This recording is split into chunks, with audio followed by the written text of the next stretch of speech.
요즘 이 사진 자주 보시죠? 지난 2019년 탈북 어민을 북한으로 돌려보낼 당시 상황입니다. 그런데 통일부가 이 사진에 이어서 이번엔 당시 현장을 촬영한 영상을 공개했습니다. 파장이 더 클 것으로 보이는데요. 어떤 모습이 담겼을까요? 홍주희 기자가 전해드립니다. 지난 2019년 11월 7일 판문점 자유의 집의 대기 공간. 탈북 어민 2명이 호승줄에 묶이고 두 눈은 안대로 가려진 채 앉아 있습니다. 이후 한 명씩 건물을 나와 군사 분계선 쪽으로 인도됩니다. 북송이 눈앞에 왔음을 알아챈 어민이 땅에 털썩 주저앉았다가 무릎을 꿇고서 기어가듯 이동하는 장면도 담겼습니다.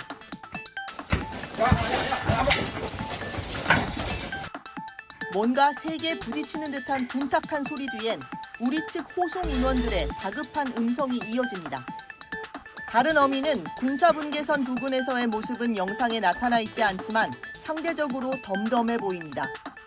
이 영상은 당시 현장에 있던 통일부 직원 한 명이 개인 휴대전화로 촬영한 겁니다. 직후 소수의 업무 관련자들하고만 영상을 공유해 공식 기록으론 관리되지 않았습니다.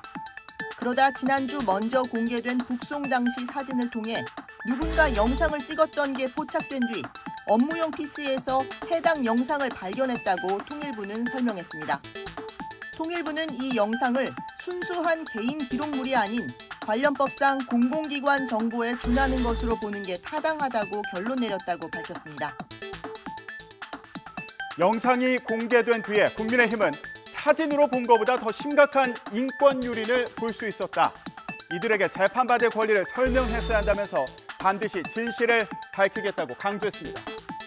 민주당은 국민의 감정선을 자극하려는 것이라면서 문제의 본질은 이들이 순수한 귀순 의사를 갖고 있었는지라고 반발했습니다. 박석영 기자가 전해드립니다. 남북 평화협력의 상징인 판문점이 순간 탈북자 인권 유린의 현장으로 뒤바뀌는 역사적 비극의 순간이었습니다. 판문점 앞에서 쓰러졌던 인권과 헌법의 가치를 다시 바로 세우겠습니다. 선정적인 장면 몇 개를 공개해서 국민들 감정선을 자극하겠다, 이런 취지인데 통일부라는 부처가 과연 그런 일을 해야 되는 부서인지 이해할 수가 없습니다. 이런 가운데 어민들이 타고 온 배에 살인의 증거가 될 만한 혈흔이 없었다는 혈흔 조작 의혹도 제기됐습니다. 국민의힘 안병길 의원이 당시 어선을 소독한 농림축산검역본부 검역관으로부터 배에서 혈흔을 발견하지 못했다는 답변을 받았다고 밝힌 겁니다. 정치권 공방 속에 어민 북송 사건은 전 정권과 그리고 현 정권의 힘겨루기로 번진 상황인데요. 윤석열 대통령도 입장을 밝혔습니다. 윤 대통령은 어제 출근길 회견에서 이 사건과 관련한 질문에 모든 국가의 사무가 헌법과 법률에 따라서 진행돼야 한다고 말했습니다. 그동안 국민의힘과 정부가 당시 어민들을 헌법 제3조에 따라 대한민국 국민으로 대우했어야 한다, 법정에서 혐의를 가렸어야 한다고 주장해온 것과 같은 맥락으로 보이는데요. 어민 북송 사건에 대한 검찰 수사에 힘을 실어준 거라는 해석도 나오고 있습니다. 검찰은 국정원을 압수수색하는 등 수사에 속도를 내고 있죠. 그런데 이 사건과 관련해서 이번엔 문재인 전 대통령이 고발됐습니다. 고발 자체는 문 전 대통령이 의혹의 정점에 있다, 살인의 미필적 고의가 있다고 주장합니다. 우철희 기자가 전해드립니다. 보수 성향 변호사 단체인 한반도 인권과 통일을 위한 변호사 모임이 탈북어민 강제 북송 의혹을 수사하는 서울중앙지방검찰청에 고발장을 제출했습니다. 의혹의 정점이라면서 문재인 전 대통령을 살인 등의 혐의로 고발한 겁니다. 이 단체는 특히 문 전 대통령의 결재 없이 강제 북송을 설명하는 건 극히 불합리하다면서 어민들이 북한 당국에 의해 살해당할 것을 능히 예견할 수 있었다는 살인의 미필적 고의가 있다고 주장했습니다. 본질은 2명의 귀순 어민을 문재인 정부가 대한민국 헌법 및 형사법, 국제법을 위반하면서 강제 북송함으로써 죽음으로 몰고 간 국가폭력, 정권에 의한 살인인 것이다.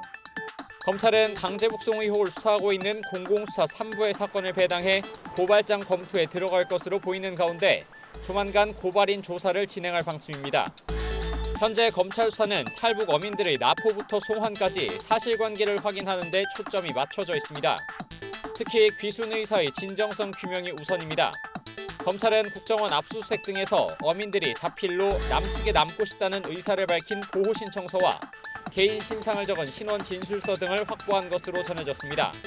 검찰은 또 어민들을 조기에 돌려보내기 위해 통상 2주 넘게 걸리는 합동조사가 사흘 만에 종료된 과정에서 불법적인 요소가 있었는지 최종 의사결정은 누가 했는지도 조속히 확인할 방침입니다. 이미 국정원 관계자들을 불러 합동조사 도중 송환 지시가 있었다는 취지의 진술을 확보한 것으로 알려진 가운데 주말에도 송환에 관여한 정부 관계자들을 불러 조사했습니다. 문 전 대통령까지 피고발인이 된 가운데 앞으로 검찰 수사가 어디까지 확대될지 관심입니다. 자, 이번엔 국회 민생 챙기기는 어떤지 볼까요? 국민의힘은 당정을 열고 서민과 소상공인 보호를 위한 세제 개편을 정부에 요구했습니다.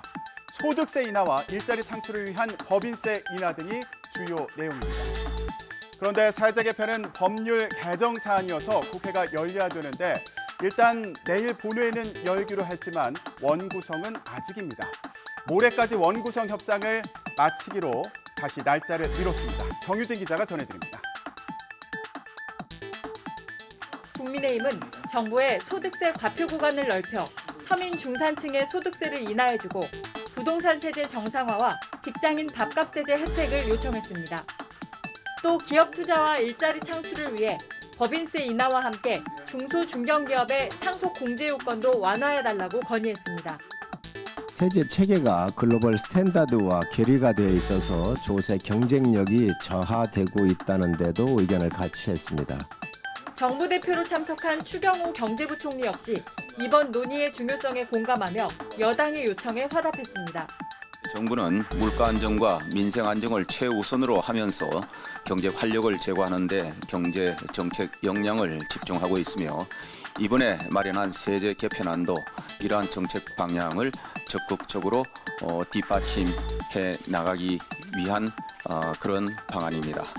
하지만 국회 상황은 녹록지 않습니다. 세제 개편은 법률 개정 사안이라 야당 협조와 국회 정상화가 필수적인데 여전히 국회는 공전하고 있기 때문입니다. 이미 재헌절 협상 시한은 넘긴 상황에서 여야는 오는 21일까지 원구성을 마치기로 다시 한번 뜻을 모았지만 진통은 불가피해 보입니다. 마지막 쟁점인 국회 과방위원장 자리를 놓고 김진표 국회의장이 소관 분야를 분리하자는 중재안을 내놨지만 여야의 입장차는 여전히 첨예합니다. 상임위가 관장하는 그 부처를 어떻게 할 것이냐, 어떻게 나눌 것이냐, 분리할 것이냐의 문제는 위봉책이기 때문에 지금으로서는 받아들이기가 어렵다는 말씀을 드렸습니다. 국회의장이 지난 주말 2번에 걸쳐 제안한 중재안을 거들떠보지도 않고 막무가내로 거부한 여당의 무책임에 심히 유감입니다. 여야는 우선 민생 안정특위를 구성하기로 하고 교섭단체 연설과 대정부 질문도 진행하기로 했습니다. 일단 후반기 국회 첫 발은 떼는 건데요. 본격적인 민생 국회 모습은 언제쯤 볼 수 있을까요?